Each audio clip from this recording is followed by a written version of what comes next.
साथियों, हमारे यहां राजस्थान ये महिलाओं की मान मर्यादा के लिए मर मिटने वालों की धरती है।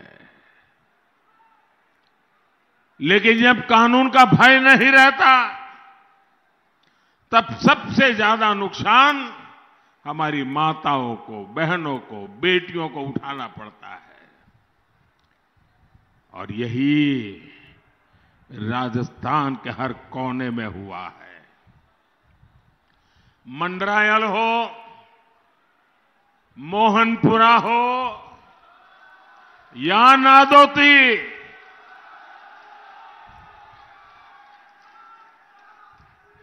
ये याद है कि भूल गए?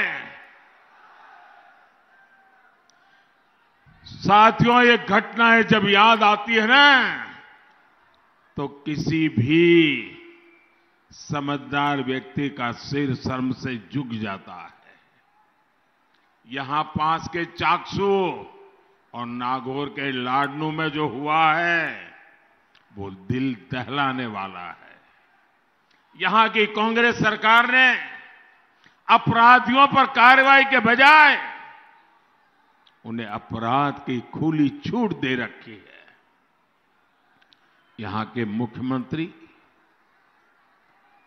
मुझे तो दुख होता है मेरे राजस्थान के भाइयों बहनों, ऐसा मुख्यमंत्री आप कहां से लाए हो? मेरी माताएं बहनें, आपको पता है ये आपके मुख्यमंत्री ने आपको क्या कहा है? आप सुनोगे ना तो आपको भी गुस्सा आसमान पर पहुंच जाएगा।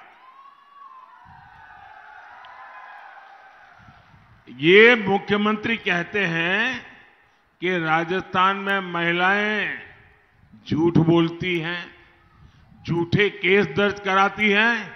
क्या मेरे राजस्थान की माताएं बहनें ऐसा कर सकती हैं? क्या कभी कर सकती हैं? क्या कोई मां बहन पुलिस थाने में जाकर के ये कहेगी कि मेरे चरित्र का हनन हुआ है, वो झूठी बात करने जाएगी? ये कांग्रेस के मुख्यमंत्री, आपके मुंह से ऐसी बात निकली कैसे? यहां के मुख्यमंत्री और उनके एक साथी, उनके पक्के दरबारी, वो तो यहां के हर पुरुष को कलंकित करने के बयान देते हैं। मुझे बताइए, क्या कभी भी कोई समाज किसी बलात्कारी को मर्द कह सकता है क्या? सबके सब मुझे जवाब दीजिए। क्या किसी बलात्कारी को कोई मर्द कह सकता है क्या? क्या किसी महिला के साथ बदतमीजी करने वाले में किसी को मर्दानगी दिखती है क्या? मुख्यमंत्री जी के दरबारी सार्वजनिक रूप से कहते हैं कि तो मर्दों की भूमि है, बलात्कार होना बहुत स्वाभाविक है। क्या ये मर्दों का अपमान है कि नहीं है? ये मर्दों का अपमान है कि नहीं है? क्या अरे हमारे राजस्थान के मर्द बहन बेटी की इज्जत के लिए अपना सर कटवा देने वाले लोग होते हैं, उनकी मर्दानगी पर इस प्रकार का आरोप कांग्रेस लगाए?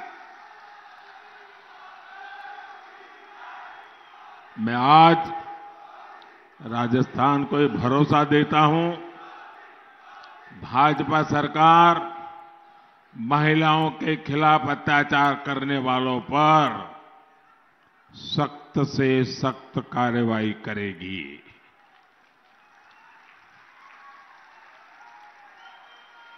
मेरे परिवारजनों, जयपुर के जादूगर और दिल्ली के बाजीगर, ये कांग्रेस के दो खेमे, दोनों ही झूठ बोलने में उस्ताद है। आप याद कीजिए, कांग्रेस ने 5 साल पहले 10 दिन में किसानों का कर्ज माफ करने का वादा किया था।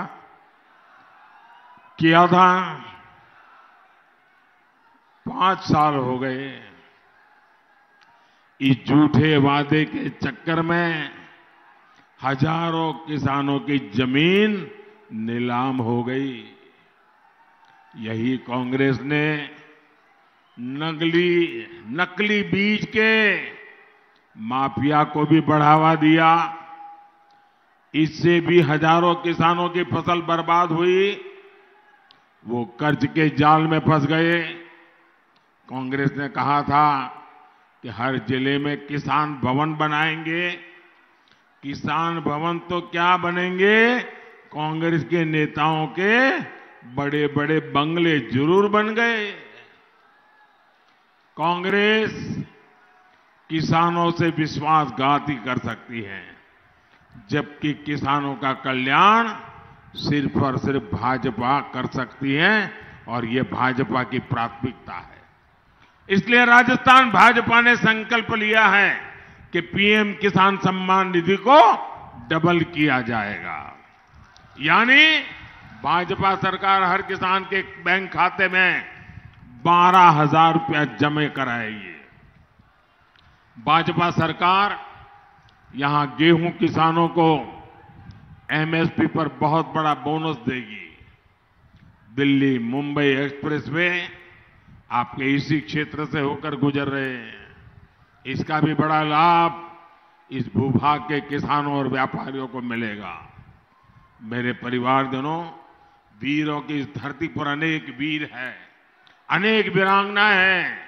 हमारे पास भक्त प्रहलाद की, राणा सांगा की प्रेरणाएं हैं।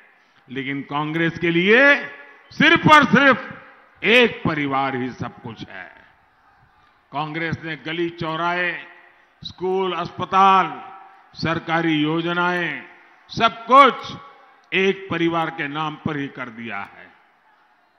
मेरे नौजवान साथी, यहां भीड़ इतनी है कि आगे आने की संभावना है नहीं। आप जहां हैं वहीं रुकिए साथियों, कोशिश मत कीजिए और शांति बनाए रखिए।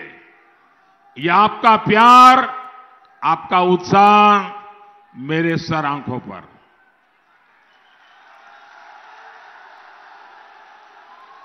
पांच वर्ष पहले यहां भाजपा सरकार ने मां अन्नपूर्णा के नाम से गरीबों को खाना देने की योजना बनाई।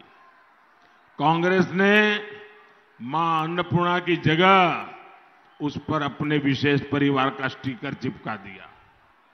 भाजपा सरकार ने मुख्यमंत्री जल स्वावलंबन योजना बनाई थी। कांग्रेस ने इसको भी बदला